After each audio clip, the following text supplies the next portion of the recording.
Padre bendito, te damos muchas gracias porque, como lo hemos dicho antes, estamos aquí, Padre, solamente motivados por el hecho de que tú, mi Dios, Padre, mereces toda adoración, toda alabanza y a su vez, Padre Santo, dispuestos a escucharte en obediencia.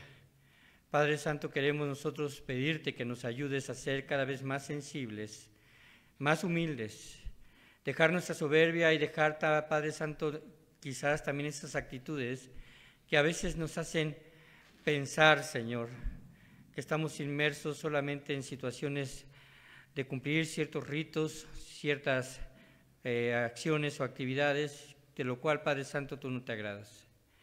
Tú, Padre Santo, por medio del profeta Isaías, hiciste una exhortación, Señor, puntual a tu pueblo Israel en ese tiempo. ¿De qué servían, Señor, esas festividades de luna llena, las oraciones, los holocaustos? Padre Santo, todo lo que mi Dios implicaba, pues las ordenanzas ceremoniales, si el corazón de las personas estaba lejos de ti. Por eso en tu llamado, Padre, tú les dijiste venir luego, dice Jehová, y estemos a cuentas. Y hablando, Señor, de estar a cuentas, queremos nosotros ponernos, Señor, así de esa forma delante de ti, para que tú, Padre Santo, nos permitas, Señor, seguir enriqueciéndonos y al mismo tiempo conociéndote y creciendo en amor y fe, Señor, para contigo. En el nombre de Cristo Jesús.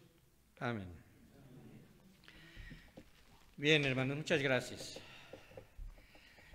Hemos estado estudiando un nuevo tema, el cual tiene ahí un nombre, ¿verdad?, que quizás no sea muy común para cada uno de nosotros, que es las dispensaciones bíblicas. Las dispensaciones bíblicas, hermano, en realidad usted ha llegado a escuchar a veces a través de las predicaciones que hablamos de ciertos tiempos, ciertos lapsos de tiempo, ¿verdad? Y los aplicamos con este nombre, las dispensaciones de Dios. La palabra dispensación, hermanos, en realidad, ¿verdad?, significa administrar. Administrar, y se le llama así por la palabra con la cual tiene su origen, que es aion, que significa también era o época. Y estas dispensaciones, hermanos, es una división, ¿verdad?, que se utiliza actualmente, ¿verdad?, en muchas iglesias, ya que tenemos la revelación completa, tenemos la palabra de Dios completa, ¿verdad?, desde Génesis hasta Apocalipsis, y nos permite poder vislumbrar que en realidad, ¿verdad?, estas divisiones se pueden dar de forma natural. La Biblia, como le explicaba hace 2 domingos, cuando hablábamos de la primera dispensación, la dispensación de la inocencia, nos permite poder entender, ¿verdad?, cómo es que el hombre reaccionó ante las responsabilidades que Dios le otorgó. Así que recordemos un poco con respecto a esto. También la palabra dispensación significa economía, no solo administración, sino economía. De hecho, yo le puse un subtítulo a todo este tema que vamos a hablar durante estos 7 semanas, y es las dispensaciones bíblicas o la gracia de Dios y la respuesta del hombre. Y recordemos un poco, hermanos, a través de estos, lo que son las dispensaciones. Y de forma breve, podemos aprender que las dispensaciones se pueden definir como un lapso de tiempo en el cual Dios trata con el hombre de una manera específica, mostrando su voluntad y su programa divino en el mundo. A medida, hermanos, que leemos la Biblia, entendemos que surgieron algunos hechos cruciales que marcaron en gran manera o marcaron una gran diferencia, y que a pesar de estas diferencias hay aspectos que son comunes en todas las dispensaciones. Hay algunos aspectos que son comunes en todas las dispensaciones y eso es parte del estudio porque nos podemos basar a través precisamente de eso, de esos aspectos. Primeramente, en cada dispensación, Dios va a delegar ciertas responsabilidades al hombre. En la primera dispensación de la inocencia, podemos aprender que la responsabilidad del hombre era que trabajara y labrara la tierra en Edén. Y esto, aunque lo vamos a ver ahorita un poco, ¿verdad?, pues el trabajo en sí mismo no es un castigo de Dios. El trabajo en realidad, ¿verdad?, fue parte de la responsabilidad que se le dio a Adán y a Eva. Y también una responsabilidad que se le dio es que no tomaran del fruto del árbol del bien y del mal, ¿recuerdan? podemos nosotros entender entonces que hubo un mandamiento también ahí. Ahora, ¿qué sucede precisamente con todo esto? También, aparte de la responsabilidad que será el hombre en cada dispensación, se requiere una prueba de obediencia y sometimiento que el mismo hombre le debe a Dios. Eso era lo que tenía que hacer Adán y Eva, obedecer a Dios, no había otra cosa. En realidad, si pusiésemos en una balanza, ¿verdad?, las bendiciones que tenían en ese tiempo en Edén, eran mucho mayores que en realidad lo que se les estaba exigiendo por parte de Dios. También, en cada una de las dispensaciones, vemos que el hombre falla, De alguna forma podemos entender, ¿verdad?, que a partir de la segunda dispensación, ya con la naturaleza caída, con la concupiscencia, ¿verdad?, ya impregnando la mente de los seres humanos, pues se inclinan constantemente al pecado. También vemos que en cada dispensación va a venir un juicio, Y al final, después del juicio, Dios muestra su gracia, proporcionando luz sobre su plan redentor y centrado en la persona de nuestro Señor Jesucristo.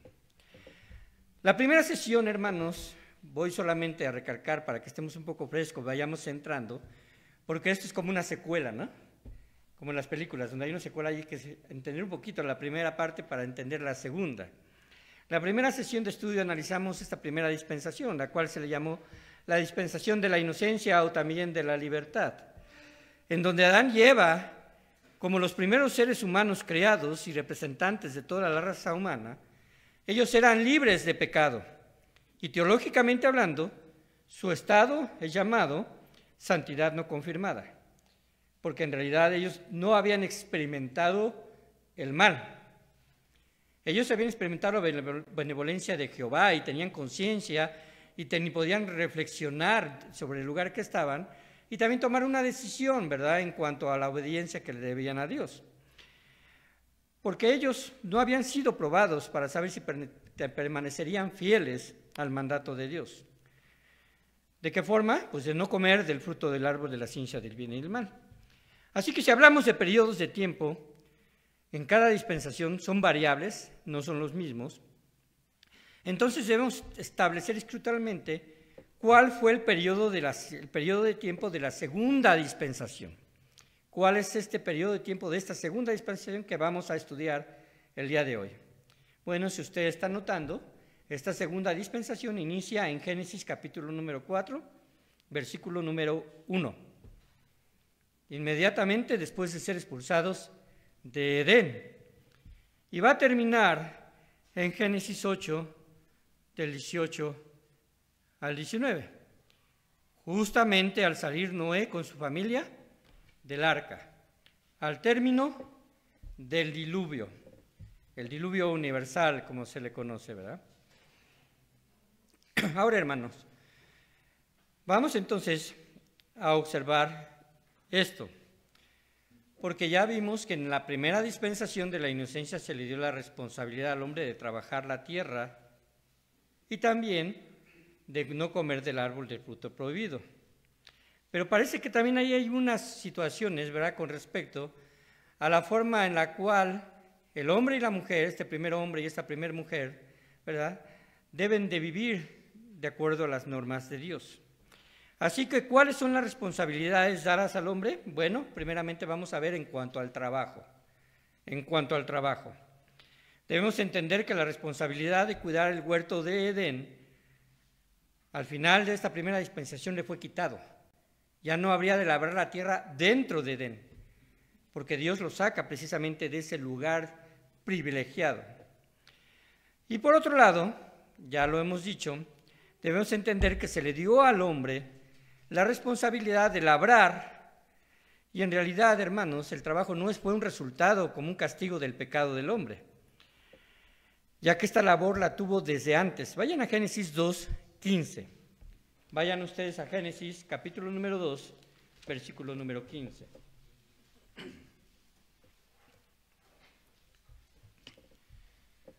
Y vamos a pedirle a los varones que lo lean, ¿verdad?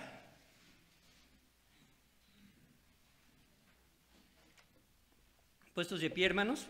Yo sé que tenemos puros varones trabajadores aquí en la iglesia. ¿verdad? Y lo podemos leer con convicción. Génesis 2:15. ¿Cómo dice, hermanos? Tomó pues Jehová Dios al hombre y lo puso en el huerto de Edén para que lo labrara y lo guardase. Para que lo labrara y lo guardara. Se pueden tomar asiento. Este mandato, esta, ¿verdad?, situación en la cual Dios pone al hombre, no es por consecuencia del pecado. Todavía no había aquí, se había producido la caída del hombre de desobediencia. Él tenía que guardar y labrar ese jardín, ese Edén. Y Dios quiso que Adán, como representante de la raza humana, posterior a la caída, también continuara labrando la tierra, pero fue puesto en un lugar diferente a Edén. Y los resultados de su trabajo serían diferentes, serían con esfuerzo y agotamiento, ya que al entrar la muerte espiritual afectó también su resistencia física y su percepción de la moral. Eso lo podemos encontrar en Génesis capítulo número 3, versículo número 17. Y dice así: después de haber caído, dice, y al hombre dijo, por cuanto obedeciste a la voz de tu mujer y comiste del árbol del que te mandé diciendo, no comerás de él, maldita será la tierra por tu causa. Con dolor comerás de ella todos los días de tu vida. Espinos y cardos te producirá y comerás plantas del campo. Con el sudor de tu rostro comerás el pan hasta que vuelvas a la tierra, porque de ella fuiste tomado, pues polvo eres y al polvo volverás. ¿Observan el resultado? La responsabilidad en cierta forma continúa siendo con respecto al trabajo que debe de realizar el varón. Pero por otro lado, los resultados ahora van a ser diferentes. Van a requerir un constante esfuerzo físico e incluso va a suceder que va a haber frustración en la vida, porque ¿qué es lo que producirá la tierra? Cardos y espinos. Ahora sabemos, ¿verdad?, y conocemos que la agricultura, pues sí nos da también el alimento, hermanos. Pero en realidad, ¿verdad?, podemos notar que esta situación, ¿verdad?, de seguir cultivando, de seguir trabajando, de seguir nosotros aportando para el bienestar de nuestra familia, no está libre de que sea por el sudor de nuestra frente y por el cansancio físico, que con el pasar del tiempo nos va a llevar a un desgaste físico cada vez más complejo, ¿verdad?, donde las fuerzas se nos van a reducir, donde nuestras capacidades, incluso mentales, se van a ver cada vez más limitadas, porque, hermanos, no es lo mismo memorizar algo a los 60 años que memorizar a los 13 años. Usted lo sabe, ¿no? Si usted me pregunta una canción de Clicky, me la sé, porque me las aprendí de chiquito. Si me pregunta los primeros versículos que me aprendí siendo creyente a los 17, 18 años, los recuerdo. Los poemas que me llegaron a gustar y que me los aprendí por cuestiones de escuela o por solamente gusto personal, me acuerdo. Pero ahora ya no. Ahora me cuesta más trabajo lo que es nuevo, ¿no? Y usted sabe y lo entiende porque precisamente también viene ese deterioro. De hecho, en este pasaje, una de las cosas que dice es que estaremos en este constante, ¿verdad?, vaivén de la vida, de estar trabajando, porque comeremos con el sudor de tu rostro y se comerás el pan hasta que vuelvas a la tierra. Es decir, aquí ya hay una sentencia con respecto a que habremos de morir. Por eso dice, porque de ella fuiste tomado, pues polvo eres y al polvo volverás. Ahora, ¿por qué dice que fue de ella tomado? Porque Adán precisamente fue formado precisamente de los elementos de la tierra. Y Dios sopló en él aliento de vida. Esta es una gran diferencia con todas las demás criaturas. Porque en el caso de todas las demás criaturas solamente Dios dijo, ¿verdad?, y creó los animales, creó las plantas, pues dividió la luz, ¿verdad?, las tinieblas, y en realidad, ¿verdad?, en el caso del hombre hay una diferencia marcada en cuanto a su creación. Ahora vamos a ver en realidad qué responsabilidad tiene aquí ya con respecto al trabajo, pero ahora en cuanto al matrimonio. Dios creó el matrimonio. ¿Qué dice Génesis 2:18? Y ahora las damas, puestas de pie, quien pueda hacerlo, puede por favor leerlo. Génesis 2:18.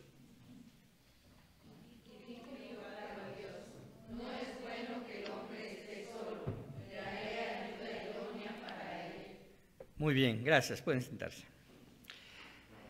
La versión de las Américas Dice así, y sigan conmigo en su vista la versión de la Reina Valera, porque no hay mucha diferencia, pero hay una parte sustancial de la cual quiero recargar.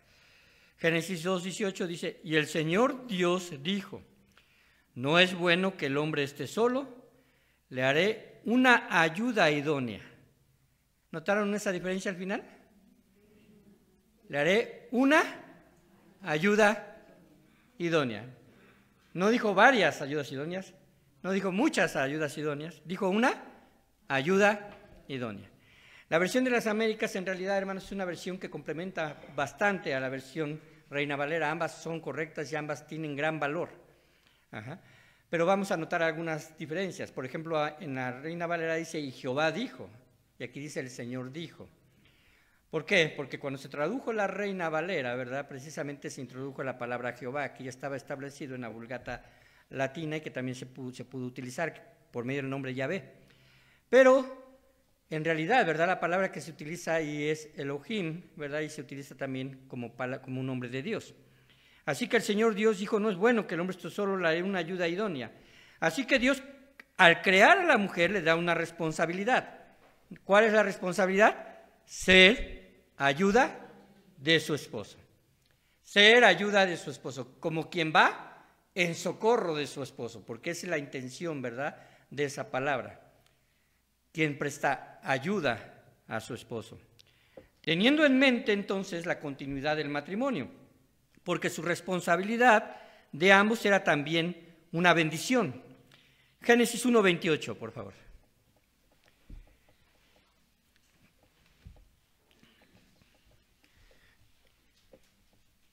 ¿Lo tienen?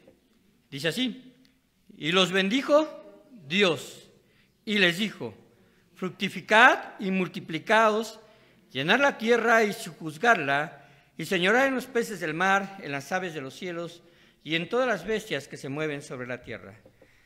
La continuidad, ¿verdad?, con respecto al matrimonio va a seguir por todas las demás dispensaciones. No va a cambiar porque en este sentido, cuando Dios da precisamente un mandamiento, da una ordenanza, Él no cambia. Él es inmutable. Él no va a variar con respecto a su propia definición en los aspectos, por ejemplo, como del matrimonio. Así que da una responsabilidad y también precisamente da una bendición para ambos.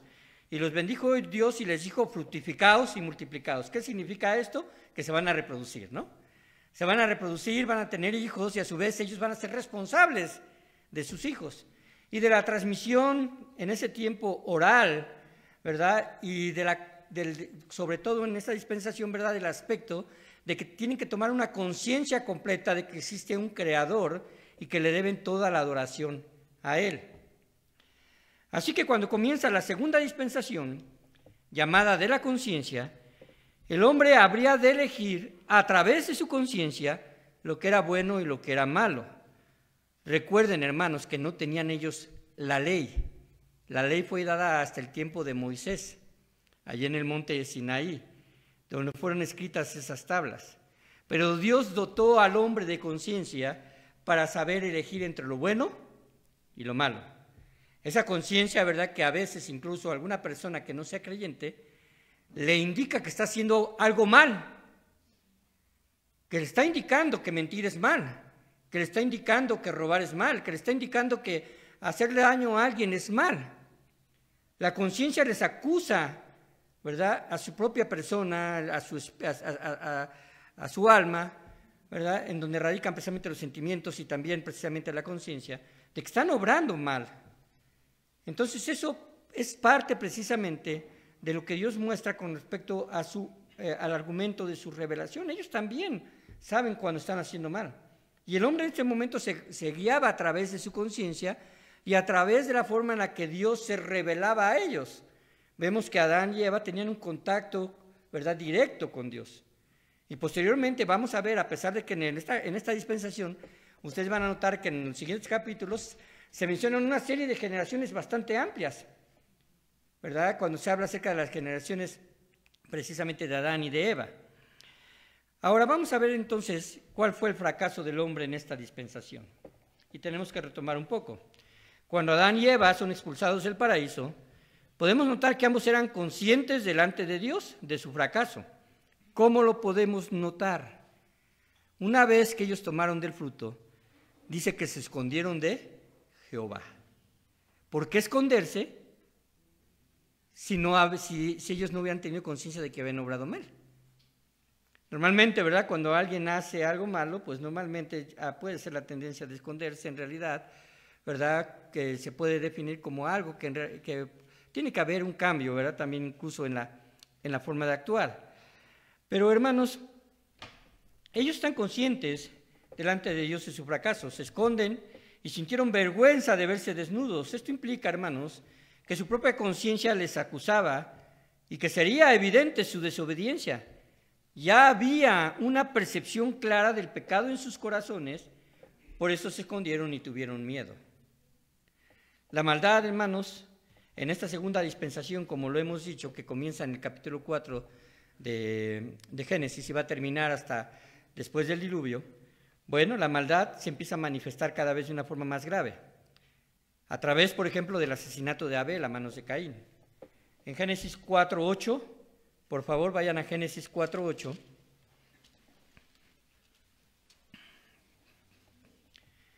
Se presenta, ¿verdad?, lo que se conoce como el primer asesinato. Dice así. Y dijo, 4:8, ¿lo tenemos? Y dijo Caín a su hermano Abel, salgamos al campo. Y aconteció que estando ellos en el campo, Caín se levantó contra su hermano Abel y lo mató. Durante esta dispensación ya no solamente vemos desobediencia.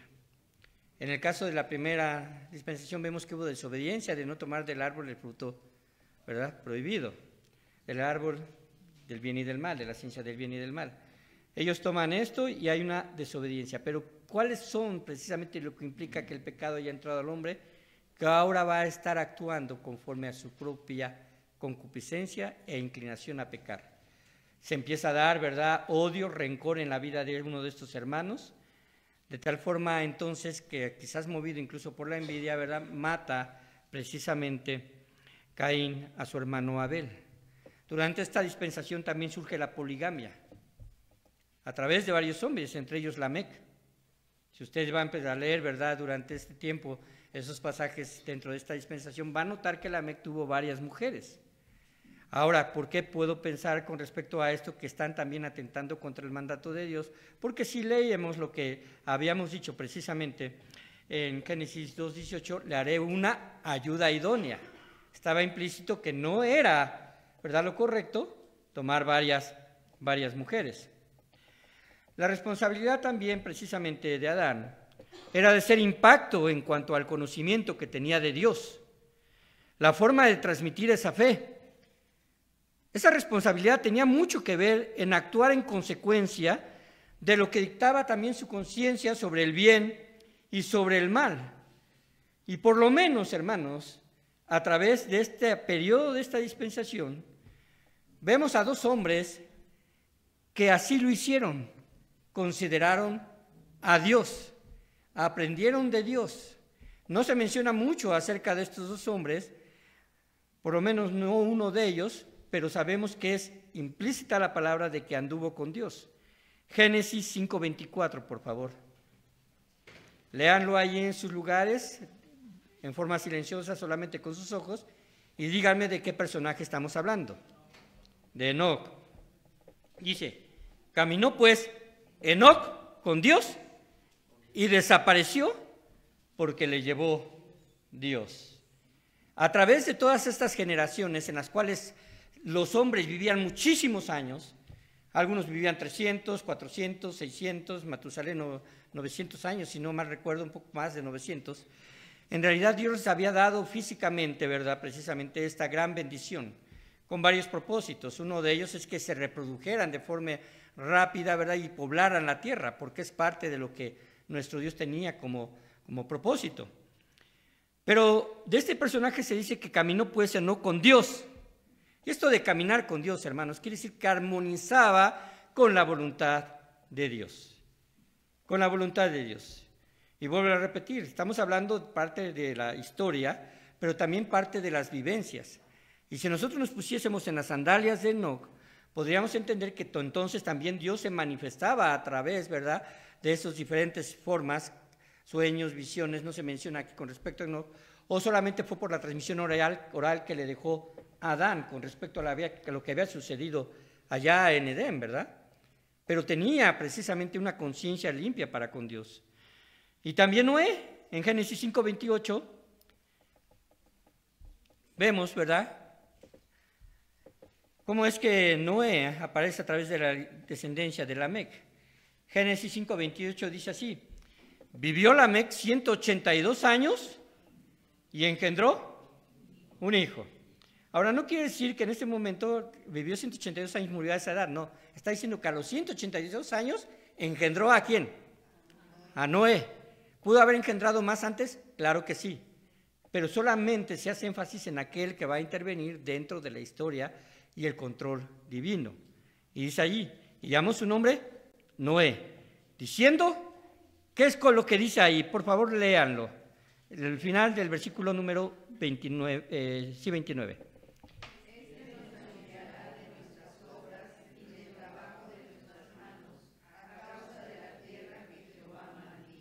Observen lo que dice precisamente Lamec.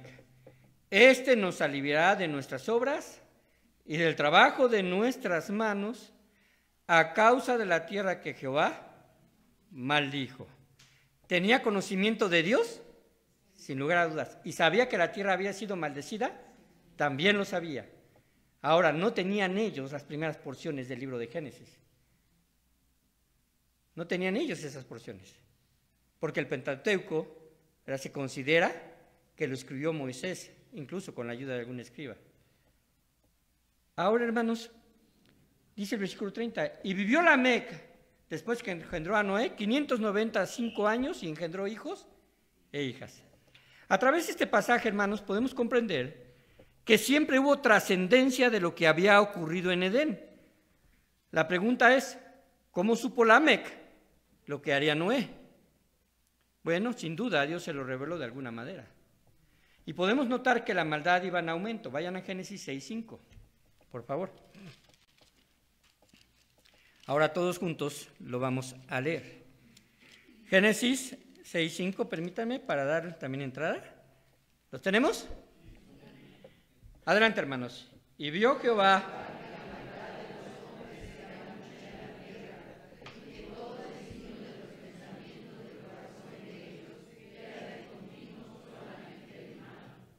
Ok, se puede notar cómo va en proceso y en crecimiento la maldad.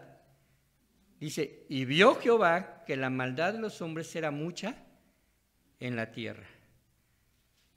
Y que todo designio, o se puede traducir, o que toda intención de los pensamientos del corazón de ellos era de continuo solamente el mal. Esa generación tiene una gran diferencia con nuestra generación. Parece ser que no, en el sentido de que la maldad va en aumento, de que el mundo está impregnado de maldad, de que cada vez el designio de las personas es hacer más constante el mal, incluso ahora, ¿verdad? Quizás en alguna parte de la época también de la tierra, porque también de la historia bíblica se menciona, que también hubo hombres que llamaron a lo bueno malo y a lo malo bueno. Y actualmente, hermanos, ese es el común denominador del pensamiento humano. Ahora vamos a entrar al juicio de esta dispensación. Todo esto, hermanos, que son cuestiones en común de las diferentes dispensaciones, se quedan como ejemplo para nosotros. El Nuevo Testamento, dentro precisamente de los aspectos y el propósito que tiene que esté dentro de la revelación, es el hecho de que es como ejemplo para nosotros de cómo el hombre actuó y cómo podemos pensar que en realidad ese patrón se repite de dispensación en dispensación o de generación en generación. Podemos notar que la maldad lleva un aumento, como lo vimos ahí en Génesis 6:5. Y ahora vamos a estudiar sobre el juicio de Dios. Génesis 6 y 7. Está luego, ¿verdad? Génesis 6:5 y Génesis 6 y 7. Y dice así: y se arrepintió Jehová de haber hecho al hombre en la tierra, y le dolió en su corazón.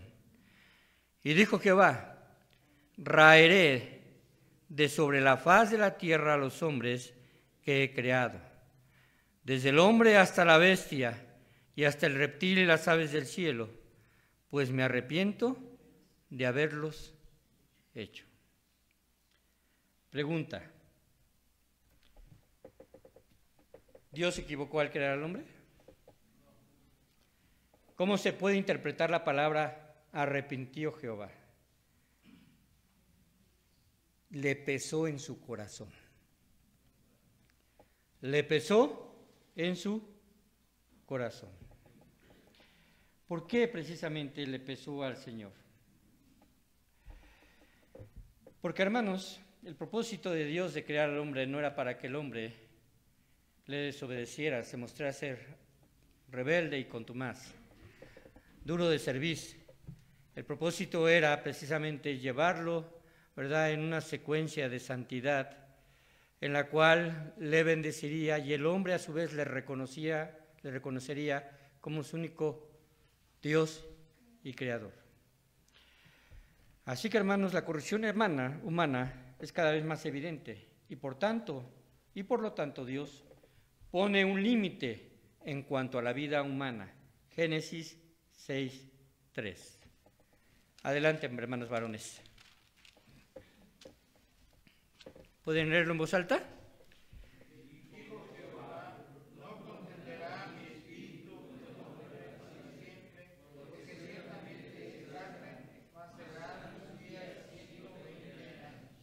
Pone un límite en cuanto a la edad humana. 120 años. Ya el hombre no vivirá más. Así que, hermanos, a través de esta dispensación se hace evidente la muerte física, y es algo que ha quedado establecido. La palabra de Dios nos enseña, ¿verdad?, que ha quedado establecido que cada uno de los hombres muera, y después de esto, el juicio. No vamos a podernos librar, ¿verdad?, de esa transición. Y gracias a Dios que existe la muerte, hermanos, porque es la única forma en la cual los santos, quienes mueren o quienes duermen en Cristo, son llevados a la gloria, y estarán precisamente ellos afectados por la voluntad de Dios con respecto a que les serán dados cuerpos glorificados. Por eso es necesaria la muerte, por eso la muerte entró como consecuencia del pecado. Para aquellos que no conocen al Señor, bueno, viene precisamente un juicio, ¿verdad?, que pues los pondrá en una posición de sufrimiento eterno. La forma en la que Dios efectúa su juicio es a través precisamente del diluvio en esta dispensación. Génesis 6:13.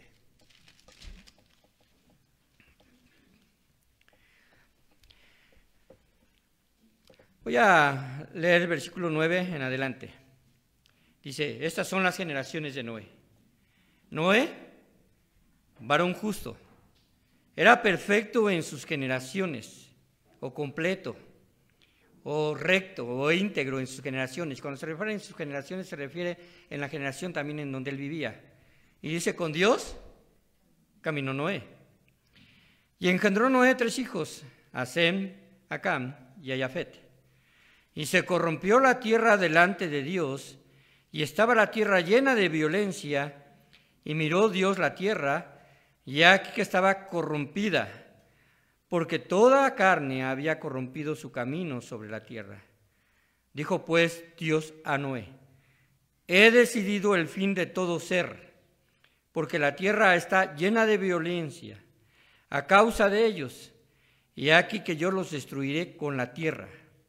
Hazte un arca de madera de gofer, harás aposentos en el arca y la calafatearás con brea por dentro y por fuera. Y empieza a dar una serie precisamente de detalles. Y llegando hasta el versículo 17 dice: y aquí yo traigo un diluvio de aguas sobre la tierra para destruir toda carne en que haya espíritu de vida debajo del cielo. Todo lo que hay en la tierra morirá. Mas estableceré ¿qué? Mi pacto contigo, y entrarás en el arca, tú, tus hijos, tu mujer y la mujer de tus hijos contigo. Los pactos tienen también trascendencia en las dispensaciones, porque el pacto que hace en la primera dispensación es que traerá de la simiente de la mujer al Salvador, ¿verdad? Y en este caso que no volverá a destruir la tierra con diluvio. Así que, hermanos, eso es parte precisamente del juicio, la forma en la que Dios efectúa ese juicio.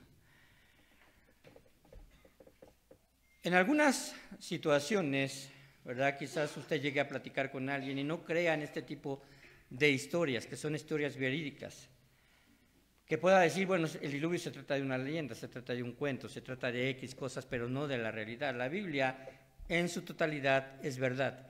Y sobre todo, si es precisamente argumentado o utilizado por Cristo mismo, y Cristo utilizó a Noé y al diluvio como parte también de sus enseñanzas. Y Cristo no miente, ¿verdad?, con respecto a esto, ni utilizaría fábulas. Ahora vamos al último punto, la gracia de Dios. La gracia de Dios. Dios prometió, hermanos, desde que el hombre falló, prometió que la descendencia de la mujer, o de la descendencia de la mujer, habría de traer al Mesías prometido. Un descendiente que no tendría nada que ver con la semilla del pecado imputada al varón. Y este es el mismo Jesucristo. Gálatas 4:4 dice así: pero cuando vino el cumplimiento del tiempo, Dios envió a su Hijo, nacido de mujer y nacido bajo la ley. Así que era necesario preservar la raza humana, ¿verdad?, no terminarla con el diluvio. Dios tuvo misericordia de Noé e incluso dar tiempo a que los hombres de esa época, en la época de Noé, contaran con la gracia de Dios en cuanto a que Dios quería de ellos el arrepentimiento. Génesis 6:8 dice: mas estableceré mi pacto contigo y entrarás en el arca tú, tus hijos, tu mujer y las mujeres de tus hijos contigo. ¿Cuánto tiempo pasó entre que Dios le anunció a Noé que construyera o le ordenó que construyera un arca hasta el momento del diluvio? Por lo menos 100 años. 100 años. Aunque no dice específicamente cuánto tiempo tardó Noé en construir el arca dentro de esos 100 años. Pero cuando se menciona a Noé por primera vez en Génesis 5:32, él tiene 500 años. Y cuando Noé entra en el arca tiene 600 años. Este fue un tiempo necesario para construir el arca. Así que, hermanos, dependía precisamente de cuánto tiempo había pasado entre Génesis 5:32 y el tiempo que Dios ordenó a Noé construir el arca. ¿Cuántas cosas pueden pasar en 100 años, hermanos? Muchas, ¿verdad? Solamente alguien que viva más de 100 años nos podrá decir algunas historias. Ha sido vertiginoso, hermanos, los avances. En realidad podemos nosotros entender, ¿verdad?, que hay situaciones, sobre todo en este siglo que pasó, siglo XX, y ahorita siglo XXI, en cuanto a la tecnología, ¿no? Ha sido rapidísimo el avance, ¿verdad?, de las plataformas, el avance de la era digital, ¿verdad?, el avance de solamente pensar a lo mejor en un momento dado tarjetas de contenido computacional, ha llegado ahora a pasar a la inteligencia artificial, ¿no? Hermanos, ha sido vertiginoso.